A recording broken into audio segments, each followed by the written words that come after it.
उत्तर प्रदेश का वो शहर जो देश ही नहीं दुनिया में अपनी खास पहचान रखता है, जहां है मोहब्बत की ऐसी खूबसूरत निशानी ताजमहल, जो दुनिया के 7 अजूबों में शामिल है।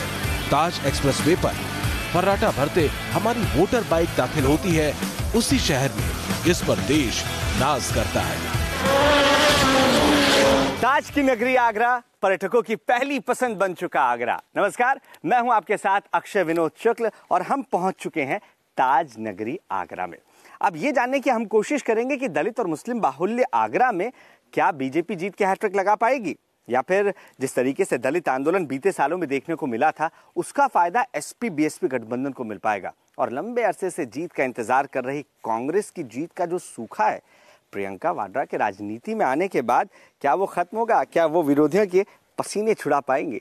तमाम सवालों के जवाब आज हम खोजने की कोशिश करेंगे आगरा की गलियों में घूमते हुए। तो आइए आज के सफर की शुरुआत करते हैं।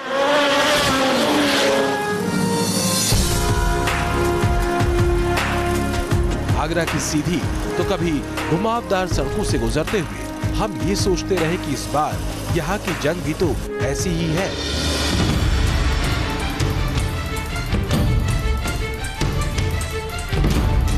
कहीं सीधी दिखती है तो कहीं घुमावदार, क्योंकि पिछली बार ये सीट बीजेपी के हिस्से में थी और इस बार यहाँ बीजेपी के सामने महागठबंधन और कांग्रेस की चुनौती है।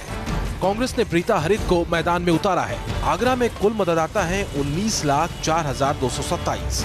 पुरुष मतदाताओं की संख्या है 10,39,821। महिला मतदाताओं की संख्या है 8,64,306। देश की राजधानी दिल्ली से करीब 233 किलोमीटर की दूरी पर है आगरा, लिहाजा दिल्ली में बहती हवा का असर आगरा की फिजा पर पड़ना लाजमी है। करीब 39 डिग्री का पारा दिल्ली वाला ही है, लेकिन सियासी पारा क्या कहता है?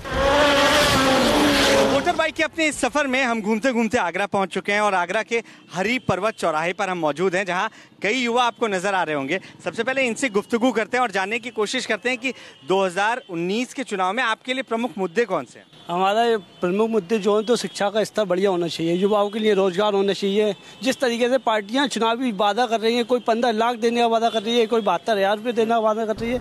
मैं सभी पार्टियों से ये कहना चाहता हूँ कि न 15 लाख रुपये दो, न 72,000 रुपये दो, हमें 15,000 रुपये की नौकरी दे दो। भैया ये तो मुद्दे 2014 में भी थे और 2019 में भी यही मुद्दे हैं, तो क्या कोई काम हुआ ही नहीं क्या 14 से 19? हुआ है, लेकिन इतना नहीं हुआ। विकास वगैरह कहाँ हुआ है? 85% विदेशी जो है सिर्फ ताजमहल देखने के लिए इंडिया आते हैं। तो सबसे बड़ा आगरे का मुद्दा ये है कि आगरा में एयरपोर्ट होना जरूरी है, यहाँ पर अंतर्राष्ट्रीय स्टेडियम होना चाहिए, यहाँ पर बैराज की स्थापना होनी चाहिए, क्योंकि पानी बहुत गंदा आता है यहाँ पर। आपको लग रहा है कि ये स्किल डेवलपमेंट और ये तमाम जो स्कीम लेकर आई थी गवर्नमेंट, उसका कोई असर नहीं हुआ? असर हो रहा है, लेकिन धीरे धीरे हो रहा है। हर चीज को प्रोग्रेस करने में टाइम लगता है, लेकिन सरकार थोड़ा तेजी से काम करेगी तो ज्यादा अच्छा हुआ, क्योंकि आज के टाइम में अनएम्प्लॉयमेंट बहुत ज्यादा बढ़ गया है। हम उसको सपोर्ट करेंगे जो हमें सपोर्ट करेगा। महिलाओं के साथ में क्या सुरक्षा हो रही है?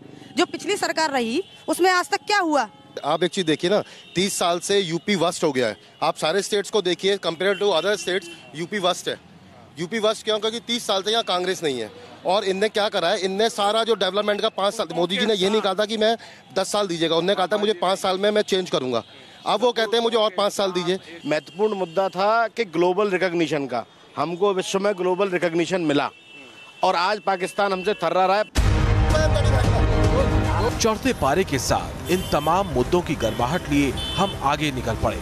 युवाओं ने अपने मन की बात हमें बताई, जिसमें संकेत भी था और संदेश भी।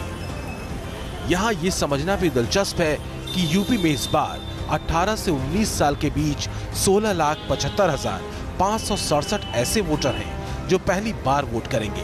इसके साथ ही राज्य में 39,74,030 नए वोटर जुड़े हैं। चुनाव में हर वोट बराबर होता है। लोकतंत्र में राष्ट्रपति और मजदूर दोनों के वोट की कीमत एक जैसी होती है। संविधान के मुताबिक अमीर और गरीब दोनों इस देश के नागरिक हैं और उन्हें एक जैसे अधिकार प्राप्त हैं।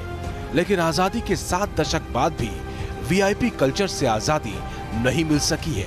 इसकी एक तस्वीर हमें आगरा में वोटर बाइक के सफर के दौरान देखने को मिली। एक तिराहे पर वीआईपी मूवमेंट होने वाला था, इसलिए ट्रैफिक को रोक दिया गया था और इसी ट्रैफिक में एक एम्बुलेंस फंस गई। सुरक्षा कर्मियों ने एम्बुलेंस को जाने का रास्ता नहीं दिया। आगे क्या हुआ आप खुद देखिए। सवाल है कि क्या वीआईपी मूवमेंट की वजह से किसी एम्बुलेंस को रोका जाना सही है? क्या ट्रैफिक रोकने वाले सरकारी अधिकारियों को किसी मरीज की जिंदगी की परवाह नहीं है? इस सवाल का जवाब देने के बजाय पुलिस अधिकारी भाग निकले। सर केमिकल ब्रांच में स्पेशलाइजेशन नहीं, मैं सर इंजीनियर हूँ, आप इससे मत बताइए, आप अपना काम देखिए। ओ भाई साहब, आप ऐसे नहीं जा सकते। ट्रैफिक कुछ समय के लिए रुकता है और फिर चल निकलता है और हमारी वोटर बाइक भी चल पड़ती है अपने अगले पड़ाव की तरफ, आगरा का शहीद पार्क।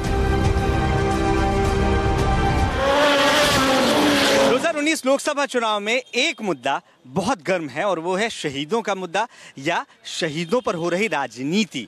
और यही वजह है कि आज हम जब मौजूद थे आगरा में तो हम शहीद स्मारक पहुंचे और इस पार्क पर आप देख सकते हैं कि तमाम लोग मौजूद हैं, जिसमें कुछ खास मेहमान हैं मेरे साथ। पवन जी, पहले तो मैं आपसे ही शुरू करना चाह रहा हूँ, आप आगरा से हैं, आप मुझे बताइए कि उन मुद्दों पर पहुंच पा रही है कोई भी पार्टी जहां उन्हें पहुंचना चाहिए, जहां एक कवि का हृदय पहुंच पा रहा है? जी बिल्कुल, मैं ये कहना चाहता हूं कि 10 वर्षों में आगरा को जो उम्मीद थी वो पूरा नहीं हुआ और इसलिए मेरा कभी मन व्यथित हो जाता है, क्योंकि जो भी नेता भाषण देता है, अब देखिए एक जगह सभा चल रही थी, एक जगह नेताजी का भाषण चल रहा था कि नेताजी ने भाषण दिया, चुनाव जीतकर हमें इस क्षेत्र की जनता के लिए कुछ कर दिखाना है, और तभी लाउड स्पीकर से गाना गूंजा कि सजन रे झूठ मत बोलो, खुदा के पास जाना है। जब भी कोई बात होती है तो बीजेपी वाले किसी न किसी को बहाना बनाने लगते हैं। तो मैंने उनसे प्रश्न किया है कि ना खुद कर रहे, ना दूसरों को करने दे रहे, ना हमको जीने दे रहे, ना हमको मरने दे रहे। आगरा को जरूरत थी इंटरनेशनल एयरपोर्ट, खंडपीठ और बैराज की। पिछले 10 साल से आप ही बताओ, ये सब क्या नेहरू जी नहीं करने दे रहे? आप, मुझे ऐसा लग रहा है कि इनकी बातों से इत्तेफाक नहीं लग रहे हैं, क्योंकि जब भी वो कह रहे थे आप सर हिला रहे थे। आप नहीं, ऐसा है क्योंकि हमारे माननीय पवन आगरी जी को ये नहीं पता है कि हमारे माननीय प्रधानमंत्री जी ने हजारों योजनाएं श्रम विभाग से लेके और यूथ के लिए योजनाएं दी गई है। योजनाओं का अमल करने के लिए, इम्प्लीमेशन करने के लिए युवा कहीं ना कहीं दूर दिखा है। बहुत सारे विकास हुए हैं। आलू उत्पादक किसान हूँ मैं, 4 साल 100 दिन से परेशान हूँ। तो आपके पास सोनार नहीं आ रहे हैं क्या? क्योंकि आजकल आलू से सोना भी बन रहा है। नहीं सर, ऐसा है, वो गलती से राहुल गांधी जी ने ये कह दिया था आलू से सोना होगा, मोदी जी ने ऐसा कर दिया, सोना के चक्कर में किसानों को मार दिया है। आपको क्या लग रहा है कि कौन आपके अच्छे दिन ला सकता है? 18,000 करोड़ रुपया कहाँ चला गया? अच्छे दिन कौन ला सकता है? केवल कांग्रेस पार्टी ला सकती है। हमारे साथ कवि हृदय भी मौजूद है। सर, इन मुद्दों पर तो आपके पास कुछ 2-4 लाइन होंगी जो घायल कर सकते हैं नेताओं को और उनको समझा सकते हैं। सबसे अलग मत है, सभी नेता बहुत अच्छा काम कर रहे हैं, चाहे वो पक्ष में हो या विपक्ष हो, उनका सबका सम्मान होना चाहिए। आप देख रहे हैं कितनी बड़ी रैलियां, भव्य रैलियां हो रही हैं। वो रैली इतनी भव्य है कि लोगों को बात पिछली लाइन तक पहुंचाने के लिए लंबी छोड़नी पड़ रही है। मुझे ये बता दीजिए कि माननीय प्रधानमंत्री मोदी जी मंच से खड़े होकर ये बालकोट के नाम पर वोट क्यों मांग रहे हैं? जो नए वोटर आए हैं उसको कहते हैं पहला वोट बालकोट के नाम कर दो। ये सेना का राजनीतिकरण नहीं है क्या? महिलाएं सुरक्षित थी? आज महिलाएं रात को 1 बजे ऐलान जंग सड़कों पे जाती हैं। टाइम लगता है हर सरकार को विकास करने में, कांग्रेस ने कितना विकास कर दिया आप देखिए। ये वो आगरा है जिस आगरा को ताज नगरी के नाम से जाना जाता है, जहां करोड़ों की संख्या में पर्यटक पहुंचते हैं। वहां आज ये तमाम लोग टकटकी लगाए अपनी पार्टियों की ओर देख रहे हैं, अपने उन तमाम नेताओं की ओर देख रहे हैं जिन्होंने ये वादे किए थे। आगे बढ़ते हैं, कुछ और नए लोगों से मिलते हैं। आगरा लोकसभा सीट आरक्षित सीट है। 2014 में यहां से बीजेपी के रामशंकर कठेरिया ने जीत दर्ज की थी। मुस्लिम और दलित वोटों का इस सीट पर खासा असर रहा है। यहां करीब 37% वोटर दलित और मुस्लिम हैं। ऐसे में बीजेपी के सामने महागठबंधन और कांग्रेस की दोहरी चुनौती है। लेकिन जाति धर्म के गणित पर कभी कभी हवा का रुख भारी पड़ता है।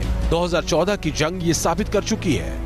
इस बार 2014 जैसी लहर नहीं है, लेकिन क्या कोई अंडरकरंट है जो किसी पार्टी या उम्मीदवार को जीत की मंजिल तक पहुंचा सकती है? खास तौर पर आधी आबादी का रुझान किस तरफ है? भाई भाई घर चलाना इतना आसान नहीं होता है और महिलाओं के कंधे पर यह अहम जिम्मेदारी होती है और यही वजह है कि आधी आबादी आगरा की हमारे पास है। हमने सोचा इनसे गुफ्तगू की जाए। स्कूल की फीस बहुत कम करनी चाहिए, बहुत ज्यादा फीस है स्कूल की। मतलब हम अब एक बच्चे को पढ़ाएं तो 1 लाख के अराउंड, 1 लाख अबव के अराउंड खर्चा आता है। हम सोच रहे हैं कि अपने सेकेंड बेबी को कैसे पढ़ाएंगे। अभी जैसे राहुल गांधी कह रहे हैं कि हमें मौका मिलता है तो हम 72,000 लोगों को देंगे, हिंदुस्तान की बेहतरी के लिए काम करेंगे। आपको लग रहा है कि ऐसा नहीं लग रहा? क्योंकि जो भाजपा ने जो किया है, मोदी ने किया है, वो हमारे जैसे आप देख रहे हैं टेररिस्ट का जो अटैक हुआ था अभी, अगर इस समय अगर राहुल गांधी होते तो हमें नहीं लगता कि इतनी जल्दी एक्शन हो सकता था। इस तरीके से अभिनंदन को पाकिस्तान से वापस लाया गया या एयर स्ट्राइक किया गया, इसका असर आपको लग रहा है कि इस चुनाव में होगा? हाँ, बहुत होगा, उसका असर तो बहुत होगा। ये उनके लिए ट्रम्प कार्ड है जो अभिनंदन को लेके आए हैं, और जिन्होंने उरी पर भी अटैक किया है, इन सब 2 अटैक से उन पर बीजेपी सरकार पर बहुत फर्क पड़ेगा। एक गठबंधन हुआ है सपा बसपा का, उसका आपको लग रहा है कि उसका कुछ असर इस चुनाव में पड़ने वाला है? आई नो नहीं बिल्कुल नहीं, क्योंकि दरअसल क्या है, हर इंसान, वो मायावती चाहेंगी मैं बनूं पीएम, मुलायम सिंह चाहेंगे मैं बनूं, तो वो आपस में ही इन लोगों की लड़ाई रहेगी, तो वो देश के लिए कुछ नहीं। तो ये आगरा की आधी आबादी है जो देश का प्रतिनिधित्व कौन करे उसके बारे में अपना पक्ष रख रही थी। और आपने सुना कि किस तरीके से सर्जिकल स्ट्राइक से लेकर शिक्षा व्यवस्था तक हर किसी मुद्दे पर यहाँ बेबाक राय हर किसी ने अपनी रखी है। हम भी आगे बढ़ेंगे, कुछ और लोगों से मिलेंगे, कुछ और मुद्दों पर बातचीत करेंगे और जानने की कोशिश करेंगे कि आगरा के दिल में क्या है। आगरा की इन होम मेकर्स ने राष्ट्रीय सुरक्षा के मुद्दे पर मौजूदा सरकार के कामकाज को सराहा, लेकिन इनके लिए महिला सुरक्षा और महंगाई के मुद्दे भी अहम हैं। बातचीत काफी हो चुकी थी, अब तलाश थी किसी ऐसे ठिकाने की जहां चुनावों पर चर्चा भी हो जाए और सफर की थोड़ी थकान भी मिटे। सुलगती हुई अंगीठी, धधकती हुई आग और जोश भरे युवाओं की टोली, भला इससे अच्छी चुनावी चर्चा और कहां मिलती।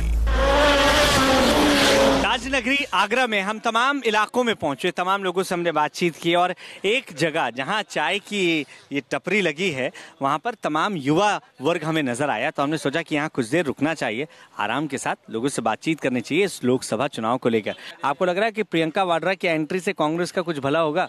नहीं बिल्कुल नहीं, यहाँ तो मोदी जी की बिल्कुल सरकार आनी है। अब लोकल यहाँ पे देखिए, आप अभी यहाँ पर है, कुछ पॉलिसीज निकाली थी गवर्नमेंट ने कि clean city and Adarsh Gram Yojana. आप देख लीजिए, ये आप थोड़ा कैमरे को घुमाइए, देख लीजिए कितना क्लीन सिटी है।